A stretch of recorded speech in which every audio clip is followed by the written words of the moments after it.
Good morning વિદ્યાર્થી મિત્રો, આપણે અગાઉના લેક્ચરની અંદર પરમાણ્વીય દળ એટલે શું તે શીખીને આવ્યા, રાઈટ.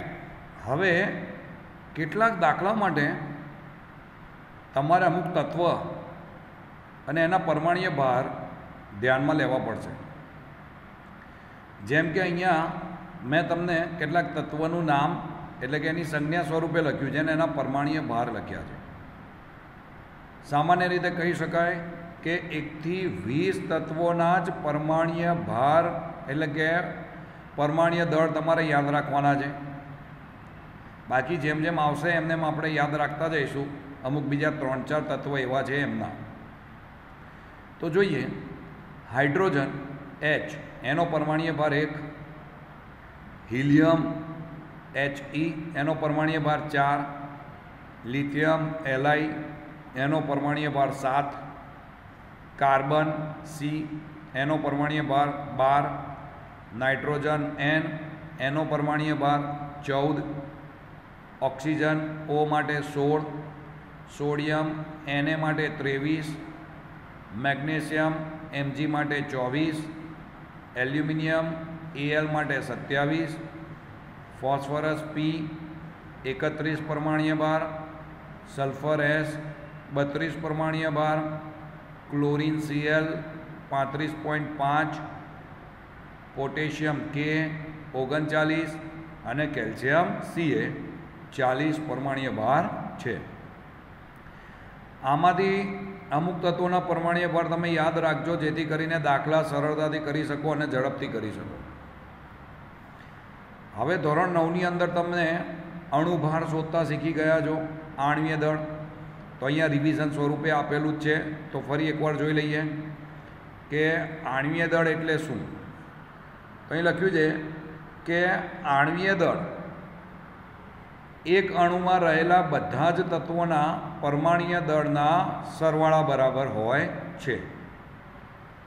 એટલે કે જેટલા પરમાણુઓ, જેટલા તત્વો આપેલા છે એના બધા જ પરમાણુઓના પરમાણ્વીય દળનો સરવાળો કરવાનો. લખ્યું છે તે દરેક તત્વના પરમાણ્વીય દળ અને દરેક પરમાણુની સંખ્યાનો ગુણાકાર કરીને તે બધાનો સરવાળો કરીને મેળવી શકાય છે. આ સમજ માટે વ્યાખ્યા સ્વરૂપે તમને આપ્યું હતું. દાખલા જોશો એટલે તમને વધારે સરળ પડશે. ધારો કે મિથેન છે એનું અણુસૂત્ર છે CH4, તેનો આણ્વીય દળ શોધવા માટે લખ્યું છે અહીંયા આણ્વીય દળ બરાબર 1, કાર્બનની સંખ્યા કેટલી છે અહીંયા 1 અને હાઇડ્રોજનની 4. એટલે કાર્બન માટે લખાય 1 કૌંસમાં કાર્બનનો પરમાણ્વીય ભાર વત્તા 4 કૌંસમાં હાઇડ્રોજનનો પરમાણ્વીય ભાર. કેમ? તો કે કાર્બન 1 છે અને હાઇડ્રોજન 4 છે. એટલે કાર્બનનો પરમાણ્વીય ભાર આપણે અહીંયા મૂક્યો 12 અને હાઇડ્રોજનનો પરમાણ્વીય ભાર મૂક્યો 1. એટલે 1 ગુણ્યા 12 વત્તા 4 ગુણ્યા 1 એટલે 12 વત્તા 4 16, એટલે 16 U એ એનું આણ્વીય દળ થયું. હવે એ જ રીતે પાણી માટે શોધ્યું. તો પાણીમાં હાઇડ્રોજન કેટલા પરમાણુ છે? 2 અને ઓક્સિજન 1 પરમાણુ છે. એટલે અહીંયા આપણે લખ્યું છે આણ્વીય દળ 2 કૌંસમાં હાઇડ્રોજન વત્તા 1 કૌંસમાં ઓક્સિજન. હવે અહીંયા હું તમને ટૂંકમાં લખીશ. આપણે આખું નહીં લખીએ કે હાઇડ્રોજનનો પરમાણ્વીય ભાર વત્તા 1 કૌંસમાં ઓક્સિજનનો પરમાણ્વીય ભાર, એવું આખું નહીં લખીએ. એટલે લખ્યું છે 2 કૌંસમાં 1 વત્તા 1 કૌંસમાં 16. એટલે આવે 2 વત્તા 16 એટલે કે 18 U. એટલે પાણીનો પરમાણ્વીય ભાર કેટલો થયો? પાણીનો આણ્વીય ભાર તો કે 18 U. તો એક સરળ હતા. હવે આપણે એના પછી એમોનિયમ કાર્બોનેટ એટલે NH4 ટ્વાઇસ CO3 માટે જોઈએ. અહીંયા તમારે એક વસ્તુ આમાં યાદ રાખવાની, કૌંસની બહાર જે 2 છે એ 2 નાઇટ્રોજન જોડે પણ ગુણાય અને 2 હાઇડ્રોજન જોડે પણ ગુણાશે. એટલે આણ્વીય દળ શોધવું હોય તો નાઇટ્રોજન કુલ કેટલા? તો કે 2 કૌંસમાં નાઇટ્રોજન વત્તા હાઇડ્રોજન કેટલા? તો કે 4 દુ 8, 8 કૌંસમાં હાઇડ્રોજન વત્તા 1 કાર્બન અને 3 ઓક્સિજન. હવે આપણે નાઇટ્રોજનનો પરમાણ્વીય ભાર મૂકીએ 14, 2 કૌંસમાં 14 વત્તા હાઇડ્રોજન માટે 8 કૌંસમાં 1, કાર્બન માટે 1 કૌંસમાં 12 અને ઓક્સિજન માટે 3 કૌંસમાં 16.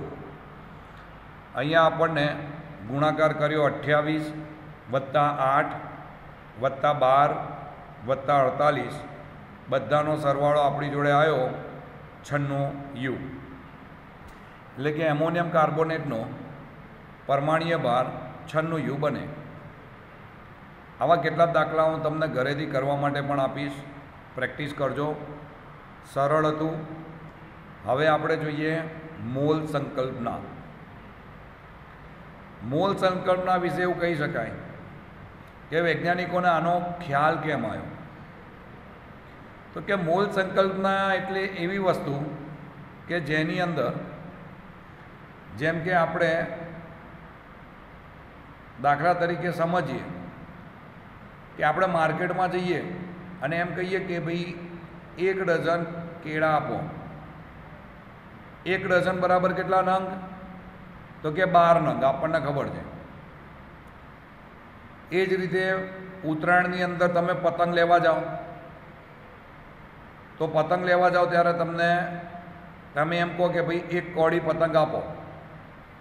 એટલે 1 કોડી એટલે કેટલા નંગ થાય? તો કે 20 નંગ થાય. એટલે તમને 20 પતંગ આપી દે. એટલે એવું નક્કી કરવામાં આવ્યું કે અમુક જથ્થા બરાબર 1 એકમ આપી દીધો. 20 નંગ બરાબર 1 કોડી, 12 નંગ બરાબર 1 ડઝન.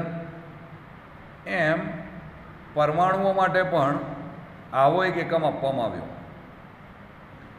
એના માટે કયો એકમ આપવામાં આવ્યો? તો કે મોલ.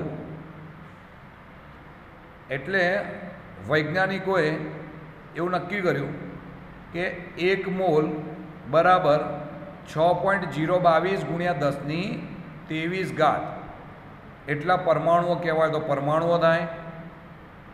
અણુઓ ગણવા હોય તો અણુઓ પણ કહેવાય, અને આયન કહેવાય તો આયન પણ કહેવાય. એટલે કે 1 મોલ બરાબર 6.022 ગુણ્યા 10⁻23 પરમાણુ, અણુ કે આયન. હવે આપણે એ કિંમત કેવી રીતે આવીને એ જોઈએ. તો વૈજ્ઞાનિકોએ ભેગા થઈને શું કર્યું? તો કે કાર્બનનો એક સમસ્થાનિક હતો C12. કાર્બનના એક સમસ્થાનિક C12ના પરમાણ્વીય ભારને એકમ તરીકે લઈ લીધો. એકમ પરમાણ્વીય ભાર એટલે કે 12. હવે બીજા કોઈ તત્વના પરમાણ્વીય ભારની એની સાથે સરખામણી કરવામાં આવી અને એના ઉપરથી એનો પરમાણ્વીય ભાર ઉપરથી આપણને એના પરમાણુઓની બી ખબર મેળવવામાં આવી. તો અહીંયા આગળ આપણને આપ્યું છે, જુઓ કે મોલ સંકલ્પનાની અંદર આપણને સમજાવ્યું છે કે 1 મોલ એટલે પદાર્થનો એટલો જથ્થો કે જે 12 ગ્રામ C12 સમસ્થાનિકમાં રહેલા પરમાણુઓ અથવા તો સ્પીસીસ ધરાવે છે. આ મુદ્દો ખાસ ધ્યાનમાં રાખજો કે સ્પેક્ટ્રોમીટરની મદદથી કાર્બન 12ના પરમાણુનું દળનું માપન કરવામાં આવ્યું, જે 1.992648 ગુણ્યા 10⁻23 ગ્રામ હતું. આ જે C12નું સ્પેક્ટ્રોમીટરની મદદથી જે માપન કરાયું એની કિંમત તમને અહીંયા આપેલી છે. આ કિંમત 1 માર્કની અંદર પૂછાય છે, IMP છે, તમારે ધ્યાનમાં રાખવી પડશે જ. હવે 1 મોલ કાર્બનનું વજન આપણા બધાને ખબર છે કેટલું છે? 12 ગ્રામ. તો અહીંયા હવે ત્રિરાશિ મૂકીએ આપણે કે 1.992648 ગુણ્યા -10⁻23 ગ્રામ બરાબર 1 કાર્બન પરમાણુ. તો 12 ગ્રામની અંદર કેટલા કાર્બન પરમાણુ હોય? તો ચોકડી ગુણાકાર કર્યો આપણે, 12 ગુણ્યા 1 છેદમાં 1.992648 ગુણ્યા 10⁻23. 10⁻23 ઉપર જાય એટલે ધન ઘાત થઈ જાય, એટલે 10⁻23 ધન ઘાત મોકલી દીધા. અને 12ને આપણે 1.992648 સાથે ભાગાકાર કરીએ તો 6.022 ગુણ્યા 10⁻23 પરમાણુ મળે. એટલે વિદ્યાર્થી મિત્રો, આ રીતે તમને 1 મોલની કિંમત મળી કે 1 મોલ બરાબર 6.022 ગુણ્યા 10⁻23 પરમાણુઓ કહી શકાય. એટલે અહીંયા આપણને લખ્યું છે કે 1 મોલ બરાબર 6.022 ગુણ્યા 10⁻23 પરમાણુ અથવા તો આયન અથવા તો અણુ, જેને આપણે એવોગેડ્રો અચળાંક એટલે કે Na વડે દર્શાવી શકીએ છીએ. ઓકે, હવે આ સૂત્રનો ઉપયોગ અવારનવાર દાખલાની અંદર થાય છે, જે હું તમને હવે કરાવું છું, જે તમે 9મા ધોરણમાં પણ શીખીને આવ્યા છો કે મોલનું સૂત્ર શું? તો કે મોલ બરાબર વજન ભાગ્યા અણુભાર. આ સૂત્રનો ઉપયોગ કરીને આપણે આગળ ઘણા બધા દાખલા શીખીશું. તો અહીંયા મોલ સંકલ્પનાના જરૂરી બધા જ પોઈન્ટ આપણે શીખી લીધા અને મોલનું સૂત્ર જોયું, મોલ બરાબર વજન ભાગ્યા અણુભાર. ત્યારબાદ હવે આપણે બંધારણીય ટકાવારી વિશે સમજીએ. બંધારણીય ટકાવારી એટલે હું તમને એમ કહું, એમોનિયા, એનું સૂત્ર NH3 થાય, તો કે એમોનિયામાં નાઇટ્રોજનનું કેટલું પ્રમાણ હોય, કેટલા ટકા પ્રમાણ, અથવા હાઇડ્રોજનનું કેટલા ટકા પ્રમાણ છે, એ કઈ રીતે શોધી શકાય? તો બહુ જ સરળ દાખલા છે. એક નાનો પોઈન્ટ તમને અહીંયા આગળ લીધેલ છે, એ આપણે જોઈએ. તો જો અહીંયા બંધારણીય ટકાવારી માટે સૂત્ર તમને આપેલું છે કે તત્વની દળ ટકાવારી એટલે સંયોજનમાં જે તે તત્વનું દળ ભાગ્યા સંયોજનનું મોલર દળ ગુણ્યા 100. સૂત્ર ફરીથી જોઈ લઈએ કે સંયોજનની અંદર જે તત્વ આપેલું છે એનું કુલ દળ ભાગ્યા સંયોજન જે બી આપ્યો છે એનું મોલર દળ એટલે કે અણુભાર શોધવાનો ગુણ્યા 100 કરવાના, કારણ કે ટકા હંમેશા 100 ઉપર જ નીકળે. અહીંયા તમને આપ્યું છે કે ઉદાહરણ તરીકે H2Oમાં તત્વની ટકાવારી શોધો. H2O ની અંદર 2 પરમાણુઓ છે, એક હાઇડ્રોજન અને એક ઓક્સિજન, 2 તત્વ રહેલા છે. H2Oનો અણુભાર આપણે અગાઉ શોધીને આવ્યા, એ તમારે શોધવો પડે. અહીંયા મેં સીધો લખ્યો છે 18 ગ્રામ પ્રતિ મોલ. હવે સૌથી પહેલાં એમાં 2 તત્વોમાંથી પહેલાં હાઇડ્રોજનનું દળ શોધીએ. તો હાઇડ્રોજનનું દળ બરાબર, તો હાઇડ્રોજન કેટલા છે? તો કે 2 હાઇડ્રોજન છે, એટલે 2 કૌંસમાં હાઇડ્રોજનનો પરમાણ્વીય ભાર એટલે 2 એકા 2, એટલે હાઇડ્રોજનનું કુલ દળ થયું 2 ભાગ્યા અણુભાર થયો 18 ગુણ્યા 100, એટલે 2 ભાગ્યા 18 ગુણ્યા 100, એટલે જવાબ આવે 11.8%. ઓક્સિજનનું ટકાવાર પ્રમાણ શોધવું હોય તો ઓક્સિજન એક જ છે, એનો પરમાણ્વીય ભાર 16 છે, એટલે 16 ભાગ્યા 18 ગુણ્યા 100, એટલે જવાબ આવે 88.79. ઓકે, તો અહીંયા આગળ તમે 100માંથી જો એ સંખ્યા માઇનસ કરો ને, જેમ કે હાઇડ્રોજનનું ટકાવાર પ્રમાણ શોધી લીધું અને હાઇડ્રોજનના ટકાવાર પ્રમાણને આપણે 100માંથી માઇનસ કરીએ ને તો પણ ઓક્સિજનનું ટકાવાર પ્રમાણ આપણને મળે છે.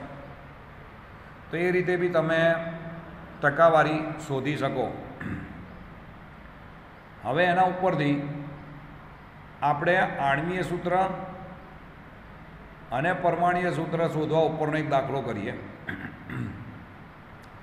તો કે આણ્વીય સૂત્ર માટે પ્રમાણસૂચક સૂત્ર સમજાવો. અહીંયા લખ્યું છે કે પ્રમાણસૂચક સૂત્ર માટે તમારે દાખલામાં 2 જ વસ્તુની જરૂર પડે. એક તત્વનું નામ અને એક તત્વની ટકાવારી.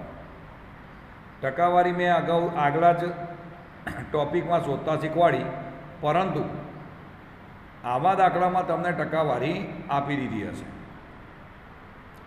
તો પ્રમાણસૂચક સૂત્ર માટે બે જ વસ્તુની જરૂરિયાત, એક તત્વનું નામ અને એક ટકાવારી. જ્યારે આણ્વીય સૂત્ર શોધવા માટે ત્રણ વસ્તુની જરૂરિયાત, તત્વનું નામ, ટકાવારી અને આણ્વીય દળ એટલે કે અણુભાર. આટલું આપેલું હોવું જોઈએ.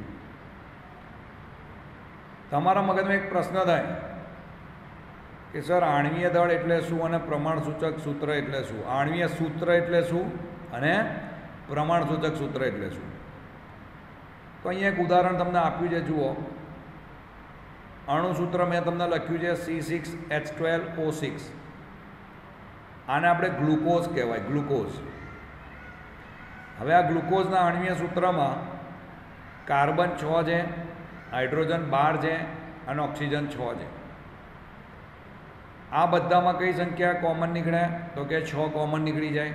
તો 6 ને આપણે કોમન કાઢીએ તો શું રહે? તો પ્રમાણસૂચક સૂત્ર મળે. તો જુઓ, આપણે 6 ને કોમન કાઢ્યા તો આપણને સૂત્ર મળ્યું, પ્રમાણસૂચક સૂત્ર લખ્યું CH2O અને કૌંસની બહાર N. N આપણે સામાન્ય કાઢ્યા, અહીંયા આપણે લખતા નથી કેટલા છે. એટલે આણ્વીય સૂત્ર ગ્લુકોઝનું C6H12O6, જ્યારે પ્રમાણસૂચક સૂત્ર CH2O થાય. હવે આ તો અહીંયા 6 સામાન્ય નીકળતા હતા, જેમાં 6 સામાન્ય ના નીકળે અથવા કોઈ સંખ્યા સામાન્ય ના નીકળે એમાં, તો એવામાં જે અણુસૂત્ર હોય એ જ પ્રમાણસૂચક સૂત્ર બને. જેમ કે અહીંયા અણુસૂત્ર NH3 છે. NH3ની અંદર કશું જ સામાન્ય નીકળતું નથી, એટલે એનું પ્રમાણસૂચક સૂત્ર પણ શું થાય? NH3N થાય. અહીં આપણને N શું લેવાનું? તો કે N બરાબર આણ્વીય દળ ભાગ્યા પ્રમાણસૂચક સૂત્ર દળ. એટલે આ Nની કિંમત તમારે ધ્યાન રાખજો, દાખલાની અંદર Nનું આ સૂત્ર મૂકીશું જ. આણ્વીય દળ ભાગ્યા પ્રમાણસૂચક સૂત્ર દળ. ઓકે. હવે એના ઉપરથી એક ઇમ્પોર્ટન્ટ દાખલો જોઈએ, બહુ જ મોસ્ટ ઇમ્પોર્ટન્ટ દાખલો, જે જનરલી આપણી એક્ઝામમાં બી હશે અને તમારે જે આ યુનિટ એક્ઝામ લેવામાં આવે છે એમાં પણ આવે.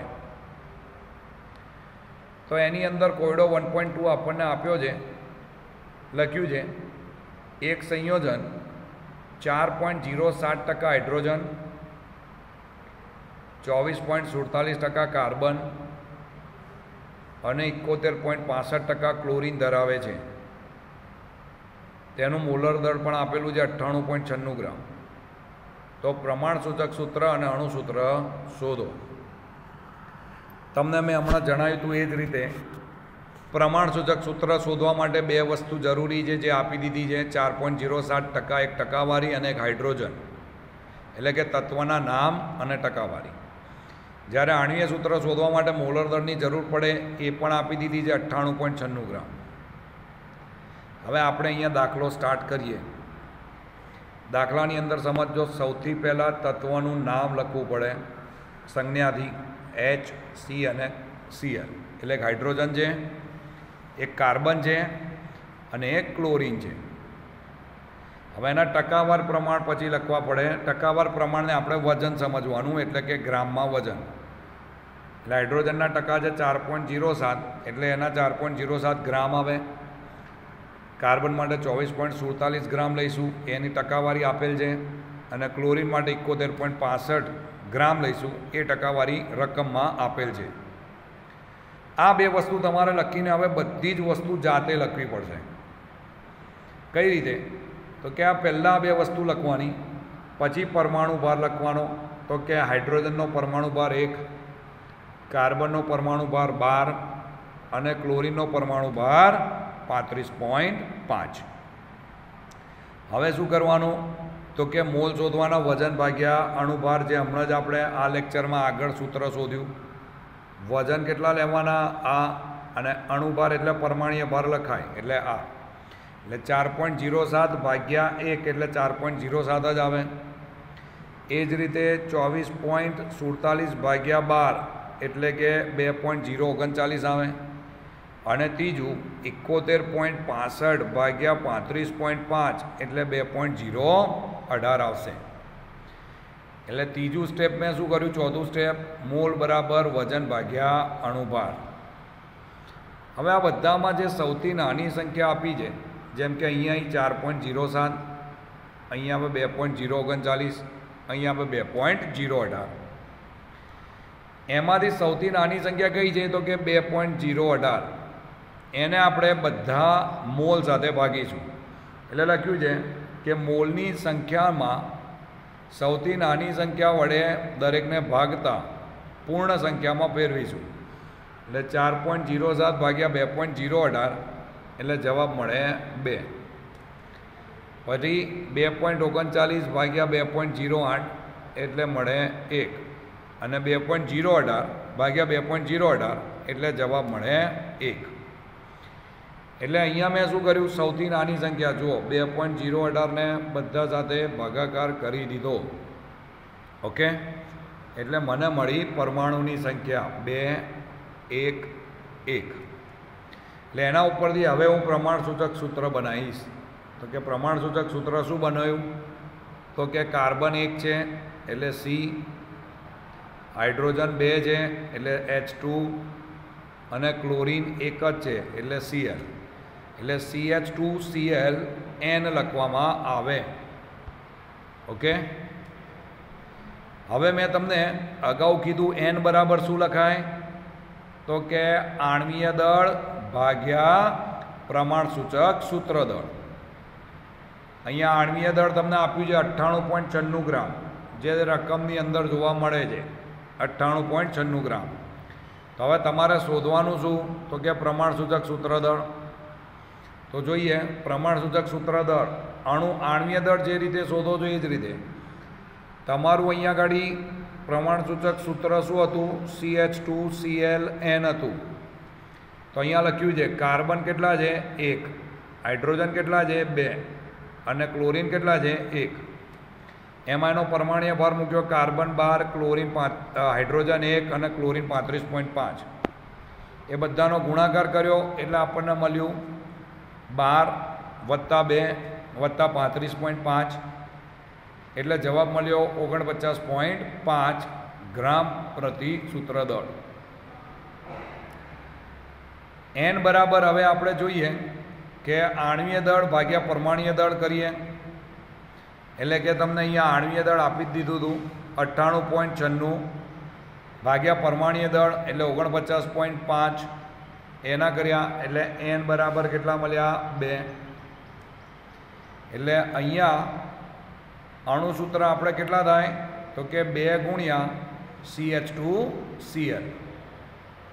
જે અહીંયા પ્રમાણસૂચક સૂત્ર હતું એમાં N લખતા હતા એ N જોડે 2 ગુણી નાખવાના.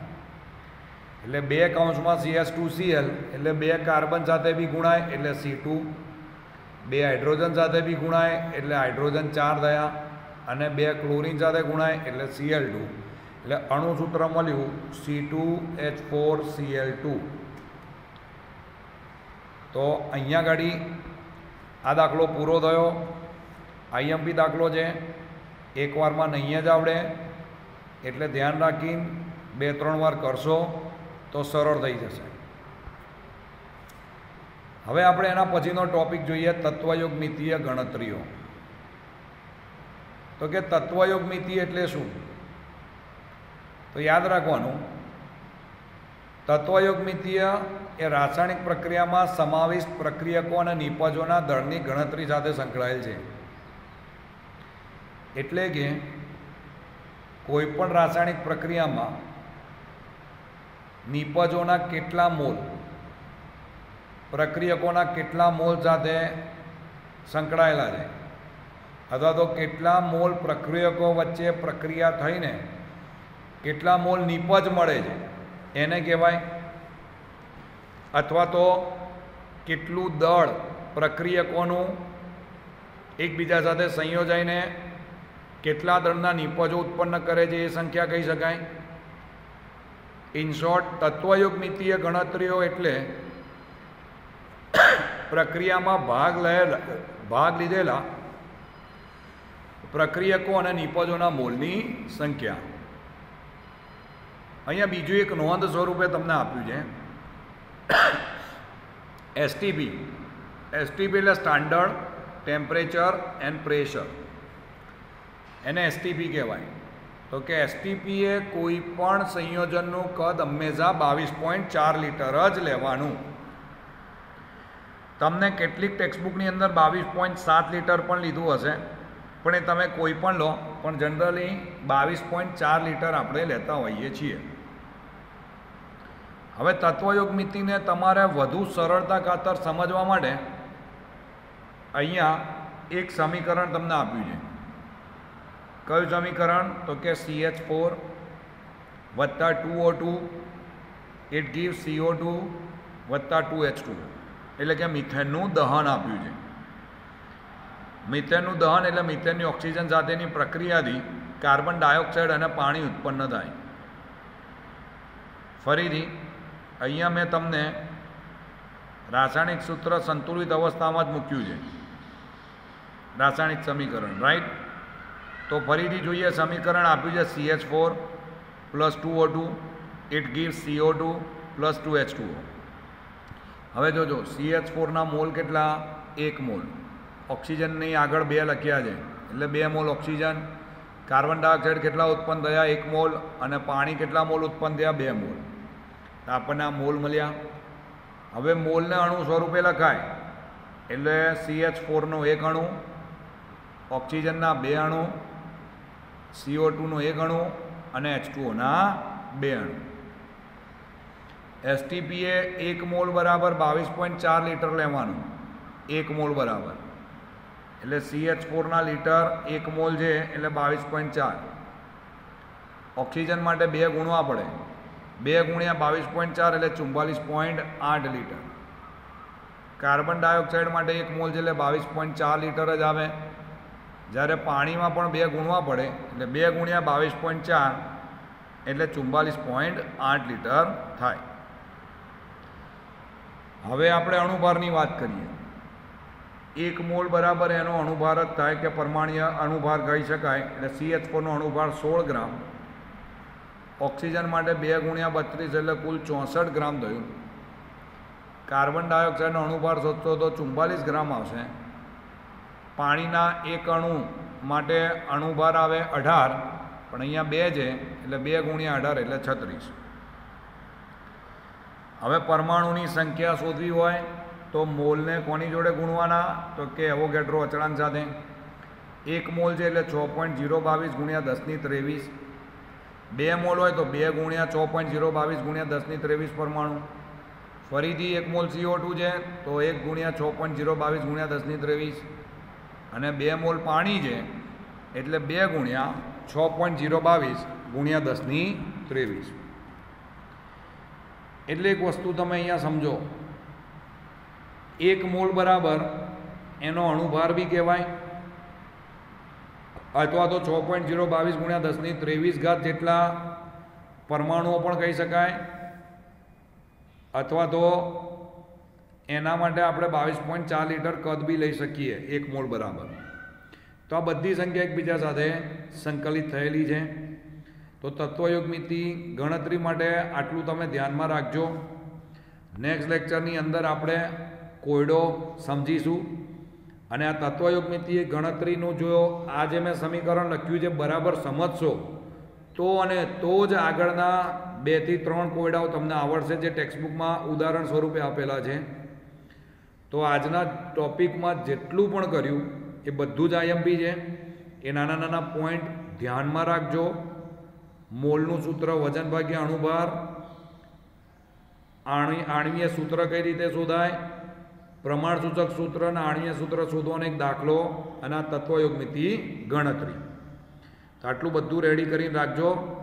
બાકીનું આપણે નેક્સ્ટ લેક્ચરમાં સમજીશું. Thank you.